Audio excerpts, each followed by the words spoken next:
You're watching News 54.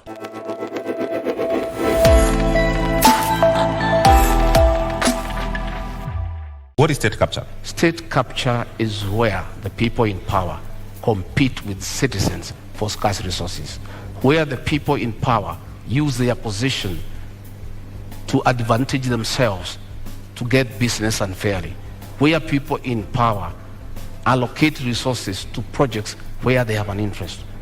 I have an example. In the year 20,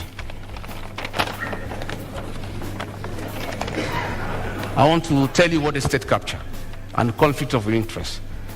This is Gazette Notice Legal number 1112, dated 26th June 2019.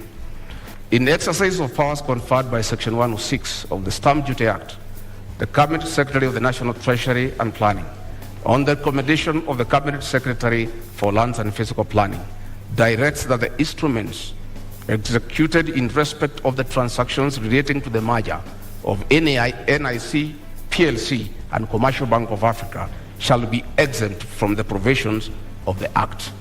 By a single signature, these two companies owned by the first family were exempted from paying 350 million.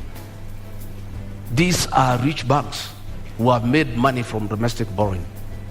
They have lent money to government. They are in Fuliza. The owners are the richest people in Kenya.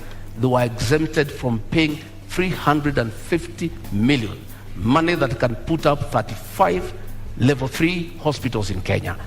That is conflict of interest and state capture. That is chronic corruption. And that is what we must deal with. Okay. We must deal with state capture. We must deal with conflict of interest. There is a railway line between Nairobi and Nyanyuki that was put up at a cost of 3.8 billion.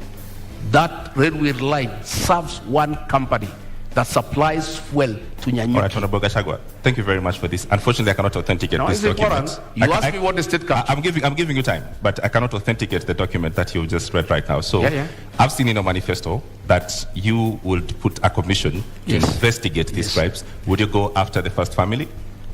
We will not go after anybody. We'll go after all those who are in state capture and conflict of interest. Who are they? But what are you saying? That will come out in the commission. I'm saying there will be a commission because the real corruption that we need to deal with, not what Honorable Mother is talking about, is state capture and conflict of interest, where the people in power have used their offices to usurp public resources to their advantage and to the disadvantage of the rest of Kenyans.